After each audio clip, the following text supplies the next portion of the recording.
హరి ఓం శ్రీ గురుభ్యో నమ. శ్రీ మహాగణాధిపతి నమ. అవిద్యానామంతస్థిమిరమిహిరద్వీపనగరీ జడానాం చైతన్యస్తబకమకరందశ్రుతిఝరీ దరిద్రాణాం చింతామణిగుణనికా జన్మజలధౌ నిమగ్నానాం తంశ్చామురరిపువరాహస్య భవతి. శుక్లాంబరధరం విష్ణుం శశివర్ణం చతుర్భుజం ప్రసన్నవదనం ఛాయేత్ సర్వవిఘ్నోపశాంతయేత్. వందే గురుపదద్వంద్వమపాన్మనసగోచరం రక్తశుక్లప్రభామిశ్రమతర్క్యం త్రైపురం మహః.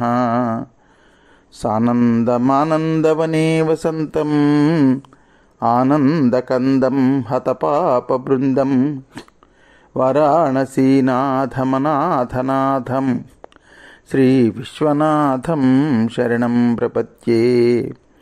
విశ్వేశం మాధవం ఢుంఢిం దండపాణిం చ భైరవం వందే కాశీం గుహాం గంగాం భవానీం మణికర్ణికాం. హర నమ పార్వతీపతయే. హర హర మహాదేవ శంభో శంకర. ప్రహ్లాదుడి కోరిక మేరకు ఎక్కడైతే స్వామి ద్వయరూపాలొకటిగా వరాహ నారసింహమూర్తిగా అవతరించాడో అక్కడ త్రికాలవేదులైనటువంటి మహర్షులు స్వామివారిని పూజిస్తున్నారు. స్వామి గురించి తపస్సు చేసుకుంటున్నారు అక్కడ.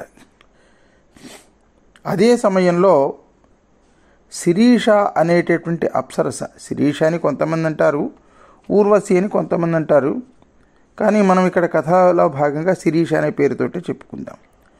శిరీష అనేటటువంటి అప్సరస దగ్గరకు తోటి అప్సరసలు వచ్చి ఆమె మెడలో ఒక అందమైనటువంటి పుష్పమాల వేశారు. ఎందుకర్రా ఇంత హడావిడి చేస్తున్నారు అని అడిగింది శిరీష. ఏం లేదే, రేపు మహేంద్రుడి సభలో నాట్యం చేసేటటువంటి అవకాశం నీకు దక్కిందే. నువ్వు ఛాన్స్ కొట్టేశావు. రేపు చక్కటి నాట్యం అక్కడ చేసి ఆయన దగ్గర విలువైనటువంటి కానుకలు నువ్వు పొందొచ్చే. అక్కడ నాట్య ప్రదర్శన చేశాక నువ్వు మహేంద్రుడి కొలువులో నాట్య ప్రదర్శన చేయడం అంటే ఆ అవకాశం రావడం అందరికీ వస్తుందా? నీకు వచ్చింది. ఇంకా అక్కడ నాట్య ప్రదర్శన చేశాక మేము నీకు గుర్తుంటామో లేదో అని వేళాకోళంగా అంటే శిరీష కొంచెం నొచ్చుకుని తన మెడలో వేసినటువంటి పుష్పమాలని వీళ్ళ మీద ఉన్న కోపం కొద్దీ అలా కింద పడేస్తుంది. అలా పడేస్తే ఆ మాల అది ఎక్కడ పడిందంటే, ఎక్కడైతే ఈ త్రికాలవేదులైనటువంటి మహర్షులు ఆ వరాహ నారసింహస్వామి వారి యొక్క మూర్తి ఎదురుగుండా కూర్చుని తపస్సు చేసుకుంటున్నారో ఆ మహర్షుల మధ్యలో వచ్చి పడింది. వెంటనే ఆ మహర్షులు కోపంతో ఊగిపోతూ ఎవర్రా ఈ అపచారం చేశాడు అని వాళ్ళ దివ్య దృష్టితో గ్రహించి ఆనందభోగాలను సొంతం చేసుకున్న అప్సరసల కన్యల వసంత క్రీడ అని గ్రహించేశారు.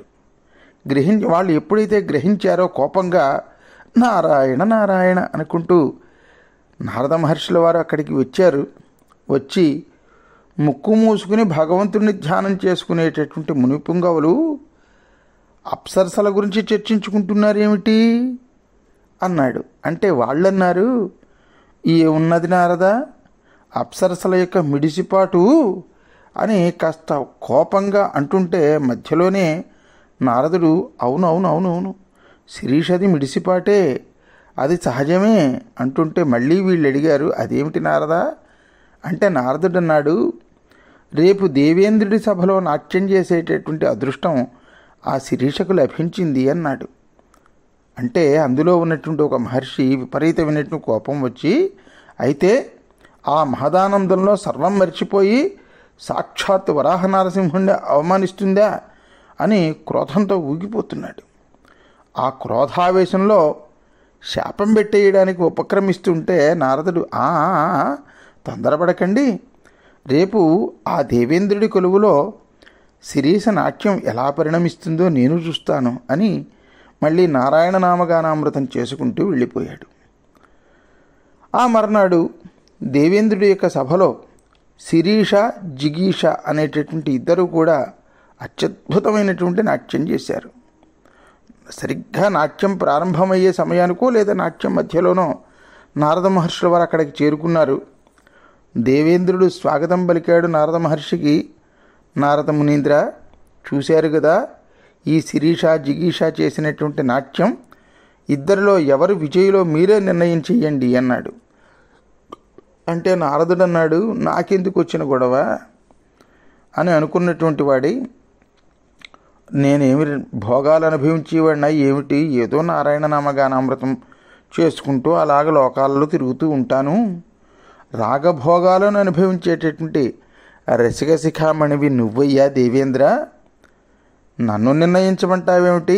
ఆ నాట్యాలు, ఆ ప్రదర్శనలు, ఆ వయ్యారాలు ఇవన్నీ కావలసింది నీకు కానీ నాకు కాదు కదా, నన్ను నిర్ణయించమంటావేమిటి మహేంద్ర అని తప్పించుకున్నాడు. సరే, చివరికి దేవేంద్రుడు శిరీషదే విజయం అని నిర్ణయించాడు. ఇలా రోజులు గడుస్తున్నాయి.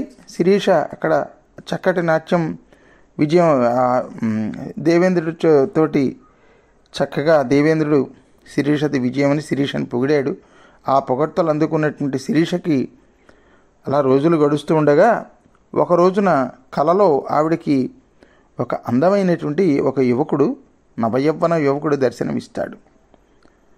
ఆ కలలో కనబడినటువంటి ఆ యువకుడి మీద మనస్సు పారేసుకుంటుంది శిరీష. కాలాంతరంలో శిరీష భూలోక విహారానికి వస్తుంది ఒక రోజున. అలా భూలోక విహారానికి వచ్చినప్పుడు ఒక అడవిలో ఉన్నటువంటి జలపాతం దగ్గర వేట నిమిత్తమై వచ్చి తాను ఏ గుర్రం మీదైతే స్వారీ చేస్తూ క్రూర మృగాల్ని సంహారం చేస్తున్నాడో అదే గుర్రం మీద నుండి క్రింద పడిపోయి స్పృహ కోల్పోయి ఒక జలపాతం దగ్గర ఉన్న తనకు కలలో కనిపించినటువంటి ఆ అందగాడిని చూస్తుంది శిరీష. ఆయన పేరు పురూరవ చక్రవర్తి.